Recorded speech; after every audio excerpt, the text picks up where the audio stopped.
Hello बच्चों, welcome back to my YouTube channel Akash coaching classes में आपका स्वागत है। मैं आकाश कुमार बच्चों अपने चैनल में आपका स्वागत करता हूं। उम्मीद करता हूं आप लोग बहुत अच्छे होंगे, खुश होंगे और इसी तरह आप लोग पढ़ते रहिएगा। देखो बच्चों, आज मैं आपके लिए फिर से उपस्थित हो गया हूं वार्षिक परीक्षा 2025 के लिए। बच्चों, ये आपका रियल पेपर है जो यही फरवरी और मार्च में आप लोगों के हो रहे हैं बच्चों। तो आप लोग देख लीजिए, इसी तरह आपका पेपर स्वयं आता है। ध्यान दीजिएगा, सेम पेपर वही रहता है, बस थोड़ा सा आगे पीछे होता है बच्चों। और प्रश्न बहुत ज़्यादा मिलते हैं, आप लोग ध्यान दीजिए। विषय हिंदी है और एक अच्छा 7 के लिए है बच्चों, आप लोग ध्यान दीजिएगा। तो यहाँ पर हम चलते हैं बच्चों। दिया है निम्न गद्यांश का संदर्भ सहित व्याख्या कीजिए। तो हमें संदर्भ लिखना है बच्चों। अब देखो दिया, जब तोतो चांद ने एक नए स्कूल का गेट देखा तो वह ठिठक गई। अब जब स्कूल में वह जाती थी उसका गेट सीमेंट के 2 बड़े खंभों का बना था और गेट पर बड़े बड़े अक्षरों में स्कूल का नाम लिखा था। इस स्कूल का गेट तो पेड़ के 2 तनों का या आगे बच्चों इसमें थोड़ा सा काट दिया है, लेकिन आप लोग अपने किताब में मिला लीजिएगा। तो बच्चों कुछ नहीं करना है। तोतो चांद दिया है, तोतो चांद स्कूल मुझे अच्छा लगा। पाठ का नाम है, लेखक का नाम क्या है बच्चों? तेतुस्को और कुरोया नागी। ठीक है, कुरोया नागी ये आपके लेखक हैं, इन्होंने लिखा है। तो आपको संदर्भ लिखना मैं बता रहा हूँ, आप लोग बने रहिएगा वीडियो में बच्चों। देखो मैं आपको सिखा रहा हूँ। तो देखो बच्चों, यहाँ पर आप लोग डालोगे तोतो चांद के बारे में पूछा जा रहा है। यहाँ पर दिया गया गद्यांश, संदर्भ लिखना है हमें। तो हम लोग क्या करेंगे बच्चों, ध्यान दीजिएगा, अपने कॉपी पर डालेंगे प्रश्नों उत्तर नंबर 1। इसके बाद बच्चों आप लोग डालिएगा संदर्भ। संदर्भ डालने के बाद बच्चों आपको लेखक का नाम पता होना चाहिए बच्चों, नहीं तो आप नहीं लिख पाओगे। तो आप लोग अपने घर से लेखक का नाम याद करके ज़रूर जाइएगा बच्चों। यहाँ पर देखो तोतो चांद हमने बताया, लेखक का नाम है तेतुस्को कुरोया नागी। तो पहले आपको लिखना है प्रस्तुत गद्यांश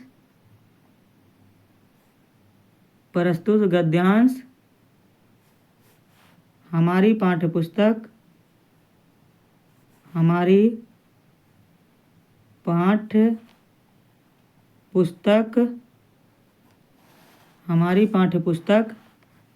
हिंदी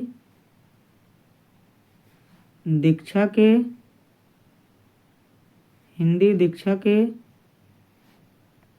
पेन चेंज करके आप लोग काले से लिख दीजिएगा बच्चों, दीक्षा के स्कूल मुझे अच्छा लगा, है ना बच्चों। यही पाठ है आपका, तो आप लोग लिखिएगा स्कूल मुझे अच्छा लगा, बंद कर दीजिएगा इनवर्टेड कॉमा, नामक पाठ से लिया गया है। इसके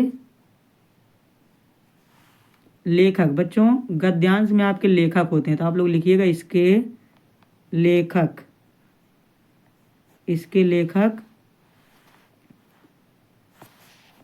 देखो बच्चों कौन है, तेतुस्को, है ना। तो हम लोग लिखेंगे लेखक तेतुस्को कुरोया नागी, बंद कर दीजिएगा, जी हैं। बस इतना करने के बाद फुल स्टॉप। आप लोग इसके बाद डालिएगा व्याख्या। क्या डालोगे बच्चों, हेडिंग डालिएगा व्याख्या। अब देखो यहाँ पर आप लोग डालोगे व्याख्या हेडिंग डालने के बाद बच्चों आपको कुछ नहीं करना, बहुत सिंपल सा काम करना है बच्चों। अगर आपको नहीं आ रहा है तब, अगर आ रहा है तो ठीक है। अब देखो बच्चों, यहीं जब से लेकर पूरा यहाँ तक उतार दीजिएगा, वही आपका व्याख्या हो जाएगा। यहाँ तक पूरा उतार दीजिएगा जब से लेकर। तो बच्चों ये आपका हो गया, ठीक बच्चों। चलिए अब हम लोग प्रश्न नंबर 2 देख लेते हैं। एक प्रश्न हो गया हमारा। प्रश्न नंबर 2 में देखो बच्चों क्या कह रहा है। प्रश्न नंबर 2 में आपसे कह रहा है, वही है बच्चों, निम्नलिखित पद्यांश हमें लिखना है। अब देखो कह रहा है निम्नलिखित पद्यांशों का संदर्भ सहित अर्थ लिखिए। तो बच्चों संदर्भ तो आपको बताया गया अभी, लेकिन थोड़ा सा आप लोग ध्यान दीजिएगा। संदर्भ लिखते समय आपको ध्यान होना चाहिए कि आपका संदर्भ कहाँ से कहाँ तक लिखना है। तो उसी तरह हम लोग काम करेंगे और आगे बढ़ेंगे। अब देखो बच्चों यहाँ पर संदर्भ जो दिया गया है दूसरे का, तो बच्चों यहाँ दिया है, कलम आज उनकी जय बोल, जला अस्थियां बारी बारी, छिटकाई जिसने चिनगारी, जो चढ़ गए पुण्य वेदी पर, लिए बिना गर्दन का मोल, कलम आज उनकी जय बोल। तो बच्चों फिर आपको क्या करना है, उसी के आगे डालना है प्रश्न उत्तर नंबर 2। ध्यान दीजिएगा, आप लोग अपने कॉपी पर डालिएगा प्रश्न उत्तर नंबर 2। तो चलिए मैं आपको डाल को दिखाता हूँ बच्चों। ऐसे डालिएगा, प्रश्नों उत्तर नंबर 2 डाल दीजिएगा आप लोग संदर्भ। संदर्भ में बच्चों आपको क्या करना है, फिर से लिखने की प्रयास ट्रिक वही रहेगी बच्चों, लेकिन यहाँ पर आपसे कह रहा है पद्यांश। क्या कह रहा है बच्चों, पद्यांश। देख लीजिए, आपको मैं पेपर दिखा दे रहा हूँ बच्चों। देखो प्रश्न नंबर 2 में आपसे कह रहा है पद्यांश। यहाँ पर आपसे पद्यांश बोला और यहाँ पर गद्यांश ऊपर बोला था, तो हमने गद्यांश लिखा, अब पद्यांश लिखेंगे। तो हम लोग लिखेंगे उसी तरह सेम रहेगा बच्चों, प्रस्तुत पद्यांश, ऊपर गद्यांश था, इसमें पद्यांश रहेगा बच्चों। ध्यान दीजिएगा, पद्यांश हमारी पाठ्य पुस्तक हिंदी दीक्षा के, है ना बच्चों, हिंदी दीक्षा के कलम आज उनकी जय बोल नामक पाठ से लिया गया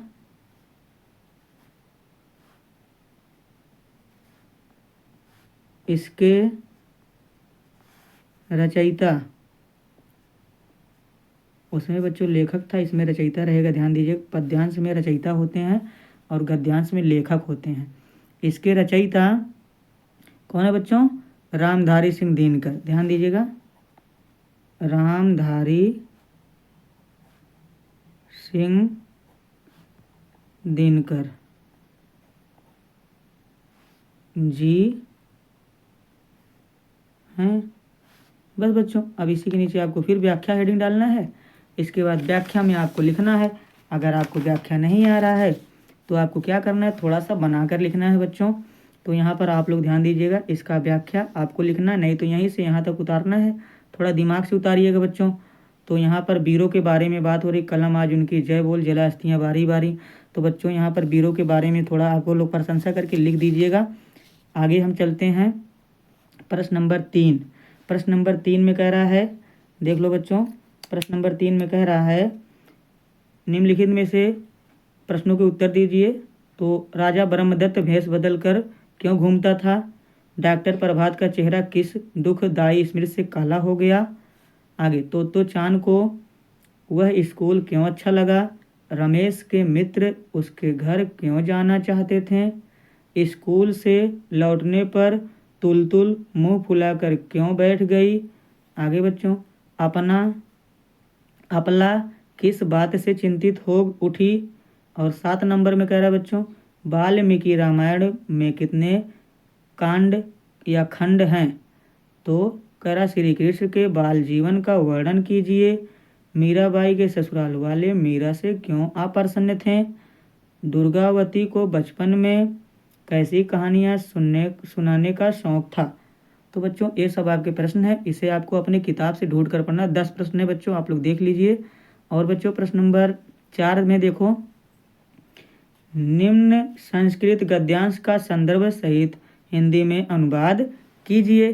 तो बच्चों यहाँ पर दिया है एकला, एकला नहीं बच्चों, एकदा है, ध्यान दीजिएगा आप लोग, ये आपका दा रहेगा यहाँ, एकदा, एकदा एका काका बुभुक्षितः आसीत् भोजनम प्राप्तुं सः स्थितः अभरमत।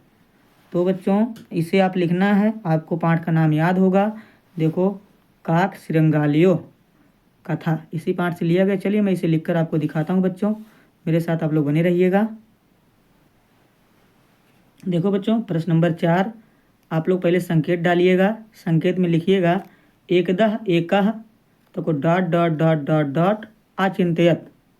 तो आप लोग लिखिएगा संदर्भ, प्रस्तुत गद्यांश हमारी पाठ्य पुस्तक हिंदी दीक्षा के, अब यहाँ पर डॉट कामा लगा के बच्चों इन्वर्टेड कामा, काक श्रृंगाल्यो कथा नामक पाठ से लिया गया है। तो बच्चों इसमें लेखक नहीं होते हैं, आपको पता होगा, तो इतना हो गया। अब डालिएगा अर्थ, अर्थ में आपको लिखना है एक बार एक कौवा भूखा था, वह भोजन को प्राप्त करने के लिए इधर उधर घूम रहा था, वह अचानक से एक रोटी को प्राप्त कर लिया, वह एक वृक्ष के शाखा के ऊपर बैठ कर रोटी खाने के बारे में सोचने लगा। ठीक बच्चों, इतना आपको लिखना है।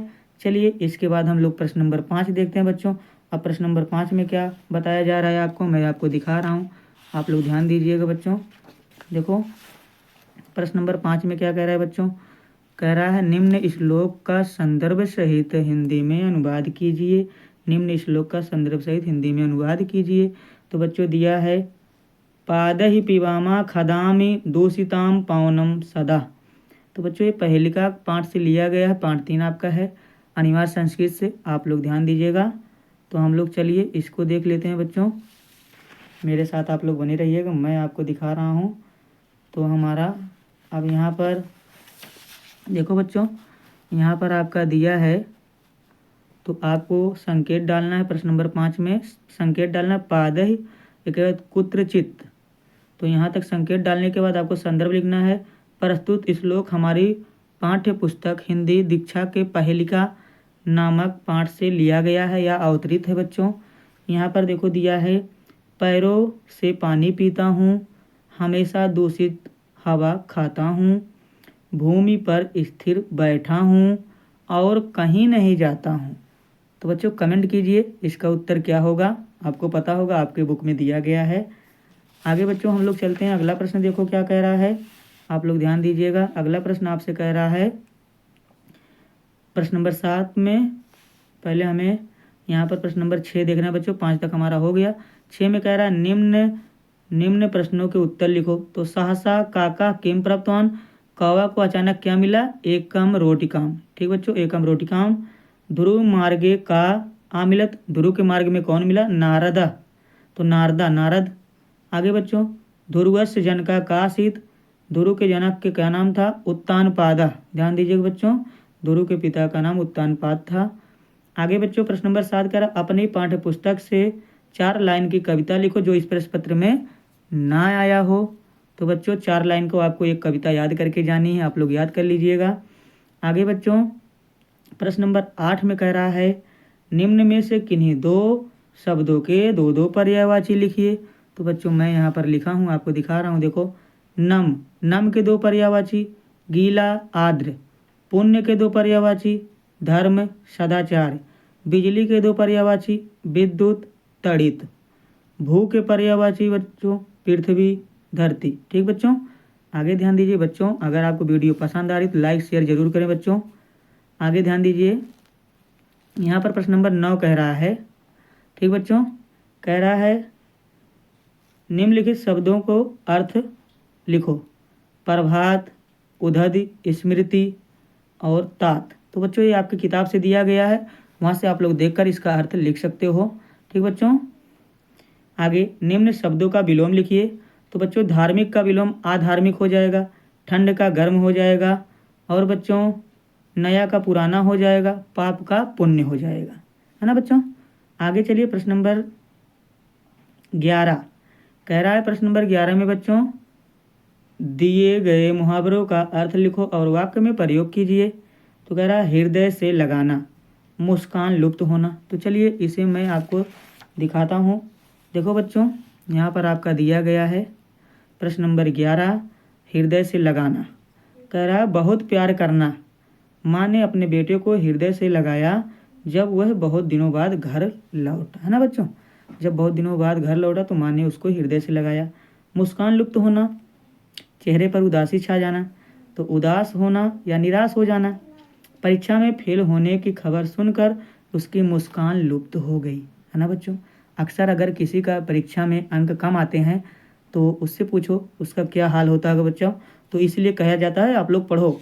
तो बच्चों आप लोग पढ़ते रहिएगा और मस्त रहिए। अगला प्रश्न हम देख लेते हैं बच्चों, क्या दिया गया है, ध्यान दीजिएगा। प्रश्न नंबर 11 के बाद बच्चों आ गया 12, लास्ट प्रश्न बच्चों ये 12 में दिया गया है निम्न शब्दों का विच्छेद कीजिए और संधि का नाम लिखो। तो बच्चों दिया विद्यालय, हिमालय, सुरेश। विद्यालय का संधि विच्छेद बच्चों विद्या धन आलय, दीर्घ संधि है बच्चों, है ना। आगे हिमालय, हिम धन आलय, दीर्घ संधि है बच्चों ये भी। सुरेश, सुर धन ईश, ये गुण संधि है बच्चों, क्या है, गुण संधि है, ध्यान दीजिएगा आप लोग। तो बच्चों बस प्रश्न यहीं तक थे। उम्मीद करता हूँ वीडियो आपको पसंद आई होगी। अगर वीडियो आपको पसंद आई है तो वीडियो को लाइक कीजिए, चैनल को सब्सक्राइब कीजिए और वीडियो को शेयर कीजिए। मैं इसी तरह आपके लिए नए नए पेपर लाता रहूँगा। आप लोग पढ़ते रहिएगा और मस्त रहिएगा, खुश रहिएगा। वीडियो देखने के लिए आपका बहुत बहुत धन्यवाद। मिलते हैं अगली वीडियो में।